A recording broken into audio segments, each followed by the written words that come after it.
యొక్క ఇష్టదైవాన్ని ప్రార్థన చేసుకోండి, మీ తల్లిదండ్రులకి ప్రార్థన చేసుకోండి. నూతన సంవత్సరాన్ని ప్రారంభిస్తున్నాం. ఎన్నో ఆశలతో, ఎన్నో కోరికలతో ఎప్పుడెప్పుడు వస్తుంది తెలుగు ఉగాది శుభాకాంక్షలు అందరికీ చెప్తామా? ఈ ఉగాది సంవత్సరం నాకు ఎలా ఉండబోతుంది, నా జీవితం ఎలా ఉండబోతుంది, ప్రపంచం ఎలా ఉండబోతుంది, ఆర్థికం ఎలా ఉండబోతుంది, వ్యవసాయం ఎలా ఉండబోతుంది, జీవితాలు ఎలా ఉండబోతున్నాయి, విద్యలు ఎలా ఉండబోతున్నాయి, వర్షాలు ఎలా ఉండబోతున్నాయి, రాజకీయం ఎలా ఉండబోతున్నాయి అని ప్రతి ఒక్కరికి ఒక క్వశ్చన్ మార్క్స్ ఎప్పుడు ఉగాది కోసం ఎదురు చూస్తూ ఉన్నటువంటి మా ప్రేక్షక మిత్రులందరికీ కూడా పేరు పేరున శుభాకాంక్షలు. ఇప్పటి వరకు మా యొక్క ఛానల్ని ఆరాధిస్తూ ప్రోత్సాహం చేస్తూ సబ్స్క్రైబ్ చేస్తూ ఈ ఛానల్లోని విశేషాలు అందరికీ మీ మిత్రులకి అందరికీ తెలుపుతూ ఉన్నటువంటి మీ యొక్క గొప్ప మనసుకి ధన్యవాదాలు. ప్రతి ఒక్కరికి కూడా పరాభవనామ సంవత్సర శుభాకాంక్షలు. ముందుగా మనం దైవ ప్రార్థనతో ప్రార్థన చేసుకుంటాం. మీ ఇష్టదైవాన్ని ప్రార్థన చేసుకోండి. శుక్లాంబరధరం విష్ణుం శశివర్ణం చతుర్భుజం ప్రసన్నవదనం ధ్యాయేత్ సర్వవిఘ్నోపశాంతయే. గురుర్బ్రహ్మ గురుర్విష్ణు గురుర్దేవో మహేశ్వరః గురు సాక్షాత్ పరబ్రహ్మ తస్మై శ్రీ గురవే నమః. ఇష్టదేవతాభ్యో నమః, కులదేవతాభ్యో నమః. స్వామి శరణమయ్యప్ప. ఈ యొక్క పంచాంగ శ్రవణం చేయడం వల్ల ఏ విధమైనటువంటి పుణ్య ఫలితాన్ని వస్తుందో శ్లోక రూపంలో తెలుసుకుంటాం. శ్రీ కళ్యాణ గుణవహం రిపుహరం దుస్వప్న దోషావహం గంగా స్నాన విశేష పుణ్యఫలదం గోదానతుల్యం నృణాం ఆయుర్వృద్ధిముత్తమం శుచికరం సంతాన సంపత్ప్రదం నానాకర్మసు సాధనం సముచితం పంచాంగమాకర్ణ్యతాం. ఈ యొక్క పంచాంగ శ్రవణం చేయడం వల్ల జరిగే ఫలితాలన్నింటినీ కూడా మనం ఒక్కొక్కటిగా తెలుసుకుంటాం. ఉగాది అనగానే మన గుర్తుకొచ్చేది పంచాంగ శ్రవణం. ఈ సంవత్సరంలో ఎవరు రాజాది నవనాయకులు ఉండబోతున్నారు, ఇవన్నీ తెలుసుకోవడానికి పంచాంగం యొక్క మహిమ తెలుసుకోవాలి. మన తిథిర్వారస్య నక్షత్ర యోగ కరణమేవచ పంచాంగం ఇది విఖ్యాతి లోక సిద్ధాంత కారణం అన్నారు. పంచాంగం 5 అంశాలు: తిథి, వార, నక్షత్ర, యోగ, కరణం. ఈ 5 కలిసిందే పంచాంగం అంటారు. ఉగాది అంటే ఏంటి? యుగానికి ఆది. యుగ ఆది అంటే యుగాది. ఇక్కడ యుగం అంటే ఆది అంటే ఆరంభం, ప్రారంభానికి చిహ్నం అనేది ఉగాది అంటారు. జ్యోతిష్ శాస్త్ర ప్రకారం కాలం 60 సంవత్సరాలు ఒక పెద్ద చక్రం లాగా తిరుగుతూ ఉంటుంది. ఈ చక్రానికి ప్రముఖ నామాలు ప్రభవనామ సంవత్సరం నుంచి మొదలు పెడితే ఇప్పుడు జరిగే సంవత్సరం పేరు పరాభవనామ సంవత్సరం. ఈ 60లో ఇది 40వ సంఖ్య అనమాట. పరాభవం అంటే పరాజయంలా అనిపిస్తుంది అందరికీ. చాలామందికి అయ్యో ఈ సంవత్సరం అంతా పరాభవం ఉంటుందేమో అని. కానీ ఇది ఒక గంభీర శక్తివంతమైనటువంటి జీవితాన్ని నేర్పించే, ఒక అద్భుతాన్ని పాఠాన్ని ఇచ్చే ఒక సంవత్సరం అని చెప్పచ్చు. ప్రతి సంవత్సరంకి ప్రత్యేక శక్తి ఇస్తుంది. ఈ సంవత్సరం పరాభవనామ సంవత్సరం 2026 మార్చి 19 నుంచి పరాభవనామ సంవత్సరంలోకి అడుగు పెడుతున్నాం. పరాభవనామ సంవత్సరం గతంలో 1966 మరియు 67 వచ్చింది. బాగా గుర్తుపెట్టుకోండి. చూడండి, అక్కడ కూడా 6. ఈసారి కూడా 2026 2027కు వచ్చింది. బ్రహ్మకల్పం ఆరంభమై రోజే ప్రభవ సంవత్సరం అంటారు. మొదటి ఋతువు వసంతం, మొదటి తిథి పాడ్యమి, మొదటి వారం ఆదివారం. ఆ రోజు సృష్టి ప్రారంభమైంది. అందుకే సూర్యోదయానికి తిథి ఉన్న రోజు ఉగాదిగా జరుపుకుంటాము. ఉగస్య ఆది ఉగాది అన్నారు. ఉగ అంటే నక్షత్ర గమనం. నక్షత్ర గమనానికి ఆరంభం ఉగాది అని అర్థం. దీన్ని బ్రహ్మదేవుడికి పగలు అంటే ఇది ఎన్ని చెప్పచ్చు? 4 3 2 1 2 3 4 5 6 7 సున్నాలు కలిపిన అంటే సుమారుగా ఎన్నో కోట్ల సంవత్సరాలుగా ఉండి రాత్రి కూడా అంతే. ఓవరాల్గా సృష్టికి ఒక రోజు అంటే 8 6 4 0 0 0 0 0 0 సంవత్సరాలు. ఇలా 360 రోజులు పూర్తయితే బ్రహ్మకు ఏడాది గడిచినట్టు. ఇలా బ్రహ్మకు 100 ఏళ్ల ఆయుష్ అని చెప్పారంటే ఊహించుకోండి. ఇప్పటి వరకు 6 బ్రహ్మలు సృష్టికర్తను పూర్తి చేశారు. ప్రస్తుతం 7వ బ్రహ్మ ద్వితీయ పరార్థంలో ఉన్నాడు. అంటే ఆయన వయసు 51 సంవత్సరాలట. చూసుకోండి, ఈ యొక్క కలియుగం ఇంకెన్నేళ్ళు ఉండబోతుందో. ప్రస్తుతం మనం యొక్క వైవస్వత మన్వంతరం కలియుగంలో ఉన్నాం. శ్రీ మహావిష్ణువు మత్స్యావతారంలో సోమకాసురుడు అనేక రాక్షసుని సంహరించిన, వేదాలు రక్షించి బ్రహ్మకు అప్పగించిన రోజు ఉగాది అంటారు. శ్రీరామచంద్రుడు, విక్రమాదిత్యుడు, శాలివాహనుడు పట్టాభిషేకులు అయ్యారట ఈ ఉగాది రోజే. వరాహమిత్రుడు జాతికి పంచాంగాన్ని అంకితం ఇచ్చినటువంటి రోజు కూడా ఇదే రోజు అంటారు. తెలుగు సంవత్సరాలు 2026లో రాబోతున్న సంవత్సరం పేరు పరాభవనామ సంవత్సరం. మళ్ళీ ఈ పరాభవనామ సంవత్సరం గురించి చెప్తున్నాం. ఈ యొక్క 26, 27 పరాభవ సంవత్సరంలో అర్థం యొక్క పర ప్లస్ భవ. పర అంటే వెలుతురు, బాహ్య శక్తులు. భవ అంటే వ్యవధి, ఉనికిని చూపేది. పరాభవ పరబాక్య ఆశ్రయాల కేంద్రంలో అహంకారం కూలిపోవడం అర్థమే, కానీ పరాభవం అంటే ఓటమి కాదు. బాగా గుర్తుపెట్టుకోండి. మనలో ఉన్న అహంకారం, కామక్రోధ లోభమోహ శీర్షాడంబాల దుర్గుణాలన్నింటినీ దులిపేయడం అన్నమాట. అదే ఈ యొక్క పరాభవంలో. అహంకార మాయ భ్రమలో ఉన్నవారికి పరీక్ష సంవత్సరము అని కూడా చెప్పచ్చు. కలియుగ ప్రమాణం 4,32,000 సంవత్సరాలు. శ్వేతవరాహ కల్పమందులు 7,500 అయినటువంటి వైవస్వతమంత్రుడు 28వ మహామండలి కలియుగ ప్రథమ పాదంలో 5,127 అనమాట. ఇది ప్రభవాది సంవత్సరాల 45 సంవత్సరం చాంద్రమానం స్వస్తి ప్రాభవనామ సంవత్సరంగా చెప్పబడింది. ఇది ఎలా ప్రారంభమవుతుందో కూడా చెప్తాను చూడండి. కలియుగ శతాబ్దంలో 5,127. శ్రీ ఆదిశంకరాచార్యులు ఉద్భవించినటువంటి 2,097. శాలివాహన శతాబ్దంలో 1948. పసలి శతాబ్దంలో 1436/37. హిజరీ శతాబ్దంలో 1448, 49. శ్రీ రామానుజాబ్దిలో 1009. ప్రస్తుతం 26, 27 2026, 2027 ఉగాది అంటే మార్చి 19 చైత్ర శుద్ధ పాఠ్యం. ఈరోజు పరాభవ సంవత్సరం ప్రారంభం. చాంద్రమానాన్ని అనుసరించి జరుపుకునే ఈ యొక్క పండుగను కేవలం తెలుగు రాష్ట్రాలే కాదు, బెంగాల్, కేరళ, పంజాబ్, మహారాష్ట్ర, అస్సాంలో ఘనంగా జరుపుకుంటూ ఉంటారు.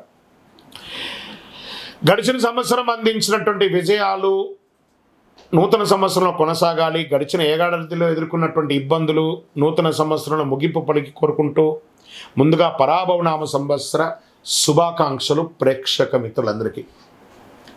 ఈ సంవత్సరం మీరందరూ కూడా ఆయురారోగ్య ఐశ్వర్య భోగభాగ్యాలతో ఉండాలని అఖిలాండ కోటి బ్రహ్మాండ నాయకుడు శ్రీ ధర్మశాస్త్ర అయ్యప్ప స్వామి వారిని ప్రార్థన చేసుకుంటున్నాను. ఉగాది అనగానే అందరికీ పొద్దున ఈరోజు మనం ఏం చేయాలి? లేవండి, అందరూ త్వరగా లేవండి. సూర్యోదయాత్ పూర్వం లేచి స్నానాదులు చేసి తైలాభ్యంగన స్నానం చేసి గడపలంతా కడిగి, స్త్రీ పురుషులు ఎవరైనా బాధ్యత తీసుకోవాలి. ఒక్కొక్కరు షేరింగ్, ఒకళ్ళు ఆడవాళ్ళు ఒక పని, మగవాళ్ళు ఒక పని అని చెప్పి ఇంటిల్లో అందరూ షేర్ చేసుకొని చేసే ఒక పని అనమాట ఇది. చక్కగా గడపలు కడిగి తోరణాలు కట్టండి. మామిడి తోరణాలు, పూలు, వేప తోరణాలని కూడా కట్టండి. షడ్రుచులతో తయారు చేసే యొక్క పంచాంగం, ఈ యొక్క ఉగాది పచ్చడిని తయారు చేసుకోవడానికి కావాల్సిన సామాన్లు అన్నీ కూడా రెడీ చేసుకోండి. అద్భుతమైనటువంటి ఫలితాన్ని పొందడానికి సిద్ధంగా ఉండండి. ఇంట్లో పూజలు చేయండి, పుస్తకాలన్నీ కూడా పెట్టండి, ఆభరణాలు పెట్టండి, స్వామివారికి అభిషేక ఆరాధన చేయండి, కొత్త పంచాంగం తీసుకొచ్చి స్వామివారి ముంగిట పెట్టి పూజ చేయండి. పరిసర ప్రాంతాల్లో ఉన్నటువంటి దేవాలయానికి వెళ్ళండి. అన్ని రకాలైనటువంటి నైవేద్యాలన్నీ కూడా చేసినంత స్వామివారికి సమర్పించండి. 10 మందికి భోజనం పెట్టండి. ఉగాది పచ్చడి అందరికీ పంచండి. మీ యొక్క ఇంటి ముందర కానీ, మీ వ్యాపార స్థలం ముందులో కానీ, లేదా మీ యొక్క పరిసర ప్రాంతాల్లో కానీ చలివేంద్రాలు ఏర్పాటు చేయండి. ఇవన్నీ కూడా చాలా మంచిది. వేసవి తాపడం స్టార్ట్ అవుతుంది కాబట్టి ఇతరులకు మంచినీళ్ళు వగరాలు, మజ్జిగ లాంటిది ఏర్పాటు చేస్తే మనకు అనుగ్రహం కూడా వస్తుంది. మరి ఈ సంవత్సరం రాజాది నవనాయకులు ఎవరో ముందు చూద్దాం. ఈ సంవత్సరం రాజు వచ్చి గురువు ధర్మబద్ధంగా ఉన్నటువంటి వాడు. ఎంత అద్భుతం చూసారా? ఇక్కడ పరాభవం అనేటప్పటికీ భయం వచ్చింది కదా. ఇక్కడ చూడండి, ఎవరు వచ్చి కూర్చున్నాడు? గురువే ఈ సంవత్సరం రాజు. గురువుకు అన్నీ తెలుసు. ఒక రాజును కూడా నడిపించేవాడు గురువు, రాజగురు అంటారు చూసారా? ఆ రాజగురువే ఈసారి రాజు అయిపోయాడు. ఎంత అద్భుతం అంటే ధర్మబద్ధమైన పాలన సాగుతుంది, న్యాయ వ్యవస్థ బలపడుతుంది, బ్యాంకింగ్ మరియు ఆర్థిక వ్యవస్థ అభివృద్ధి చెందుతుంది, విద్య, ఆధ్యాత్మిక సేవా రంగాలకి గౌరవం పెరుగుతుంది, నిత్యావసర వస్తువులు ప్రజలకు అందుబాటు ధరల్లో లభిస్తుంది, దేశం సర్వతోముఖి అభివృద్ధికి సాధిస్తుంది. ఇక్కడ మంత్రి కుజుడయ్యాడు. అగ్నిమాపక విపత్తు, నిర్వహణ వ్యవస్థలో అప్రమత్తంగా ఉండాలి. అగ్ని ప్రమాదాలు, రోడ్డు ప్రమాదాలు పెరిగే అవకాశాలు, యుద్ధ వాతావరణం కూడా తీసుకొస్తాడు. ఈ యొక్క అంగారకుడికి ఉన్నాడు. ఇప్పుడు ఆల్రెడీ మనం చూస్తున్నాం, యుద్ధ వాతావరణం అన్ని చోట ఉంది, జాగ్రత్త పడండి. మరి ఏమేమి చేసుకోవాలి? మీ యొక్క ఇళ్లలో కూడాను అన్ని జాగ్రత్తలు తీసుకోవాలి. గ్యాస్, పెట్రోల్ ఇవన్నీ కూడా పెరిగే అవకాశాలు బాగున్నాయి. కఠినమైనటువంటి చట్టాలు అమలవుతాయి. పాలకులు మరియు ప్రతిపక్షాల మధ్య రాజకీయ వేడుక పెరుగుతుంది, రాజకీయ ఒత్తిడి వస్తుంది, రాజకీయ అశాంతి, రాజకీయ సంక్షోభం కూడా వచ్చే అవకాశాలు ఉన్నాయి. మరి సేనాధిపతి చంద్రుడు, ఆయన సౌమ్యంగా ఉంటాడు. అంతర్జాతీయ సరిహద్దుల్లో శాంతి నెలకొంటుంది. మన దేశం నుంచి శాంతి దూతలు వెళ్తారు, అది చక్కగా సక్సెస్ అవుతుంది. సైనికుల సంక్షేమానికి ప్రాధాన్యతనిస్తారు. నావికా దళం బలోపేతం అవుతుంది. ప్రజలు భయాందోళన లేకుండా జీవనం సాగిస్తారు. సమృద్ధిగా వర్షాలు పడతాయి. ఇంకా సస్యాధిపతి శుక్రుడు, ఉల్లి, వెల్లుల్లి, పత్తి పంటలు బాగుంటాయి. బియ్యం, ధాన్యం కూడా బాగుంటుంది. పూల తోటలు, ఉద్యానవనాలు మంచి లాభాన్ని ఇస్తాయి. పండ్లు సమృద్ధిగా పెరుస్తాయి. గ్రీన్ హౌస్ మరియు వ్యవసాయ అభివృద్ధి చాలా మెరుగవుతుంది. ఇంకా ధాన్యాధిపతి బుధుడు అయ్యాడు. Online grocery, agri, e commerce వ్యాపారస్తులు బాగా పెరుగుతాయి. అకాల వర్షాలతో నిల్వ ధాన్యాలకు కొంత ఇబ్బందికి వచ్చే అవకాశాలు ఉన్నాయి. లాజిస్టిక్ మరియు సరఫరా వ్యవస్థలందు అభివృద్ధి పెరుగుతాయి. చాలా కొరియర్ సర్వీస్ కానీ, ట్రాన్స్పోర్ట్స్ కానీ చాలా అద్భుతంగా అవుతుందని కూడా చెప్పచ్చు. ఇంకా అర్ఘ్యాధిపతి చంద్రుడయ్యాడు. ఆర్థిక వ్యవస్థ స్థిరంగా ఉంటుంది. వడ్డీ రేట్లు సామాన్యులకి అందుబాటులో ఉంటాయి. వ్యవసాయానికి అనుకూల వర్షాలు పడతాయి. ఎఫ్ఎంసీజీ మరియు ఫార్మా రంగం వారికి, మెడికల్ రంగం వారికి చాలా అద్భుతంగా ఉంటుందని కూడా చెప్పడం జరిగింది. మేఘాధిపతి కూడా చంద్రుడే. ఈసారి 3 వచ్చారనమాట ఆయనే. అనుకూల వాతావరణం పరిస్థితులు, నైరుతి మరియు ఈశాన్య ఋతుపవనాలు బలంగా ఉంటాయి. సమృద్ధిగా వర్షాలు పడతాయి. రిజర్వాయర్లు మరియు ప్రాజెక్టులు నిండిపోతాయి. కొంత ఓవర్ఫ్లో కూడా అయ్యే అవకాశాలు ఉన్నాయి. రైతులకి అనుకూలమైనటువంటి కాలం. కుడి ఎడమ కాలువలన్నీ కూడా నిండుగా వెళ్ళి అన్ని పక్కల పంటలు 2 నుంచి 3 పంటలు తీసుకునే అవకాశాలు ఎక్కువ కనబడుతున్నాయి. ఇంకా రసాధిపతి సూర్యుడు. నువ్వులు, నూనె, బెల్లం ధరలు స్థిరంగా ఉంటాయి. ఉప్పు ధరలు నియంత్రణలో ఉంటాయి.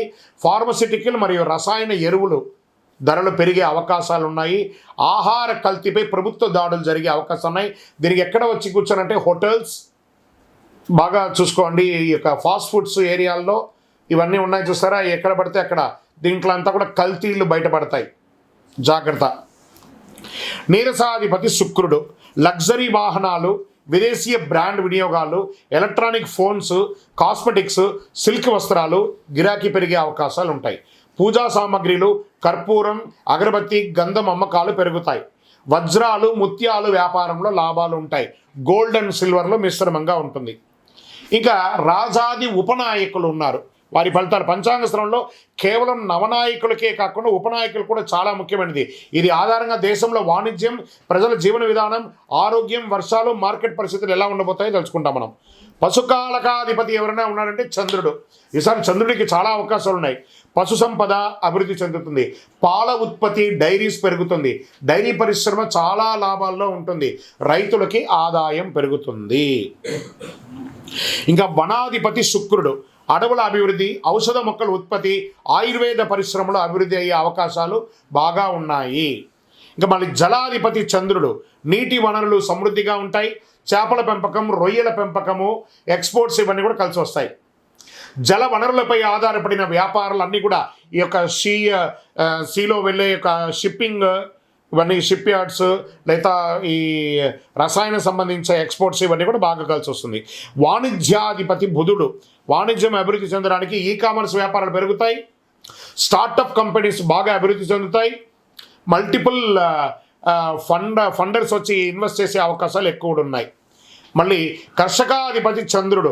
రైతులకు అనుకూల వాతావరణం, పంటలు మంచి దిగుబడి వస్తాయి. వ్యవసాయ రంగంలో చాలా అభివృద్ధి ఉంటాయి. ఇంకా వర్షాధిపతి చంద్రుడు. చంద్రుడికి చాలా అవకాశాలు ఉన్నాయి. మళ్ళీ చెప్తున్నాను, సమృద్ధిగా వర్షాలు పడతాయి. నీటి నిల్వలు పెరుగుతాయి. ప్రాజెక్టులు నిండుతాయి. ప్రజల్లో ధర్మభావన. ప్రజాధిపతి గురుడు. చూడండి, మళ్ళీ గురుడు ప్రజాధిపతి అయిపోయాడు. ప్రజాధిపతి అవ్వగానే ప్రజల్లో ధర్మభావన పెరుగుతుంది. సేవా కార్యక్రమాలు పెరుగుతాయి. సామాజిక శాంతి నెలకొంటుంది. ఇది రాజాది నవనాయకుల యొక్క, ఉపనాయకుల యొక్క ఫలితాలు. ఈ సంవత్సరం ఎక్కడ కూడా చూస్తే నెగిటివ్స్ తక్కువ కనబడుతున్నాయి, పాజిటివ్స్ ఎక్కువ కనబడుతున్నాయి. కొంత యుద్ధ వాతావరణం తప్ప అది కూడా కాంప్రమైజ్ అయిపోతుంది, టెన్షన్ పడాల్సిన అవసరం లేదు. కాస్త ఆర్థిక సంక్షోభం ఉంటుంది, ఇంటర్నేషనల్ లెవెల్లో ఉంది కాబట్టి అది చెప్పడానికి కొంచెం బాధగానే ఉంటుంది, కానీ ఇబ్బంది పడాల్సిన ఈ యొక్క దీంట్లో. ఇప్పుడు మేషాది ద్వాదశ రాజులకి రాజపూజ్యం, అవమానం, ఆదాయం, వ్యయం. మరి మేషరాశి వారికి రాజపూజ్యం 2, అవమానం 4, ఆదాయం 11, వ్యయం 5 అన్నారు. మరి ఏం చేయొచ్చు? వీళ్ళకి తీపి ఒగరు మిశ్రమంగా ఉంది. ఇది వచ్చి సంఖ్య మాత్రమే, ఇది మీ జీవితం కాదు, బాగా గుర్తుపెట్టుకోండి. ఇది గోచార ప్రకారమే చెప్తున్నాను. మీ వ్యక్తిగత జాతకంలో చూస్తే సంపూర్ణంగా ఈ సంవత్సరం ఎలా ఉందో చూడొచ్చు. వృషభ రాశి వారికి రాజపూజ్యం 5, అవమానం 4, ఆదాయం 5, వ్యయం 4, చాలా బాగుంటారు. మిథున రాశి వారికి రాజపూజ్యం 1, అవమానం 7, ఆదాయం 8, వ్యయం 11, మిశ్రమం. కర్కాటక రాశి వారికి రాజపూజ్యం 4, అవమానం 7, ఆదాయం 2, వ్యయం 11.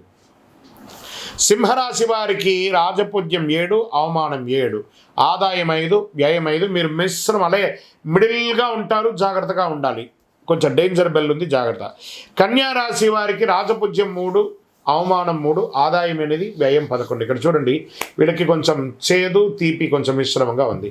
తులారాశి వారికి రాజపూజ్యం 6, అవమానం 3, ఆదాయం 5, వ్యయం 4, తీపి ఎక్కువ ఉంది కదా. వృశ్చిక రాశికి వారికి రాజపూజ్యం 2, అవమానం 6, ఆదాయం 11, వ్యయం 5. ఆదాయం అద్భుతంగా ఉంది, కొంచెం చిన్న చిన్న అవమానాలు ఉన్న ద జాక్ పాట్ ఇయర్ ఏదైనా ఉందంటే అది వృశ్చిక రాశియే. ధనుసు రాశి వారికి రాజపూజ్యం 5, అవమానం 6, ఆదాయం 14, వ్యయం 11. మకర రాశి వారికి రాజపూజ్యం 1, అవమానం 2, ఆదాయం 2, వ్యయం 8. కుంభరాశి వారికి రాజపూజ్యం 4, అవమానం 2, ఆదాయం 2, వ్యయం 8. మీనరాశి వారికి రాజపూజ్యం 7, అవమానం 3, ఆదాయం 5, వ్యయం 9. ఇలా ఈ రాశిలో ఉన్న వాళ్ళకందరికీ కూడాను రాజపూజ్య, అవమానాదులు, ఆదాయ వ్యయాలన్నీ కూడా ఒక నెంబర్ మాత్రమే. మీ యొక్క వ్యక్తిగత జాతకం ద్వారానే సంపూర్ణంగా ప్రిడిక్ట్ అవడం. ఇది గోచార ప్రకారంగా చెప్తున్నాం. ఇప్పుడు 27 నక్షత్రాలకి కందాయ ఫలాలని చెప్తున్నాం.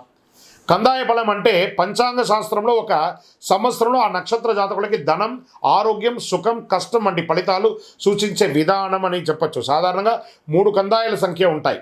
మొదటి కందాయం సంవత్సర ప్రారంభం ఉగాది నుండి ఉంటుంది, రెండవ కందాయం మధ్యకాలంలో ఉంటుంది, మూడవ కందాయం సంవత్సర అంతంలో ఉంటుంది. సంఖ్యలో ఈవెన్ అయితే శుభం, బేసి అయితే కొంచెం కష్టం పంచాంగం చెప్పబడుతుంది. ఇప్పుడు నేను ఒక్కొక్కటిగా చెప్తున్నాను, మీరు ఈవెన్లో ఉన్నారా బేసిలో ఉన్నారా ఒకసారి చూసుకోండి. మీరు అశ్విని నక్షత్ర జాతకులకి 5, 7, 3 కందాయ ఫలం. భరణి నక్షత్రం వారికి 3, 5, 1 కందాయ ఫలం. కృతికా నక్షత్రం వారికి 7, 3, 5. రోహిణి నక్షత్ర జాతకులకి 4, 6, 2. మృగశిర నక్షత్ర జాతకులకి 2, 4, 6. ఆరుద్ర నక్షత్ర జాతకులకి 1, 3, 5. పునర్వసు నక్షత్ర జాతకులకి 6, 2, 4. పుష్యమి నక్షత్ర జాతకులకి 5, 1, 3. ఆశ్లేష నక్షత్ర జాతకులకి 7, 5, 1. మకా నక్షత్ర జాతకులకి 3, 7, 5. పూర్వ పల్గుడి పుబ్బా నక్షత్ర జాతకులకి 5, 3, 7. ఉత్తర నక్షత్ర జాతకులకి 2, 6, 4. హస్త నక్షత్ర జాతకులకి 4, 2, 6. చిత్తా నక్షత్ర జాతకులకి 6, 4, 2. స్వాతి నక్షత్ర జాతకులకి 3, 5, 7. విశాఖ నక్షత్ర జాతకులకి 5, 7, 3. అనురాధ నక్షత్ర జాతకులకి 7, 3, 5. జ్యేష్ఠ నక్షత్ర జాతకులకి 1, 5, 3. మూలా నక్షత్ర జాతకులకి 3, 1, 5. పూర్వాషాఢ నక్షత్ర జాతకులకి 5, 3, 1. ఉత్తరాషాఢ నక్షత్ర జాతకులకి 4, 6, 2. శ్రవణ నక్షత్ర జాతకులకి 2, 4, 6. ధనిష్ట నక్షత్ర జాతకులకి 6, 2, 4. శతభిష నక్షత్ర జాతకులకి 5, 1, 3. పూర్వభాద్ర నక్షత్ర జాతకులకి 3, 5, 7. ఉత్తరాభాద్ర నక్షత్ర జాతకులకి 7, 3, 5. రేవతి నక్షత్ర జాతకులకి 2, 6, 4. ఈ యొక్క సమసంఖ్య జాతకులు అంటే 2, 4, 6 శుభ ఫలితాలు ఇస్తాయి.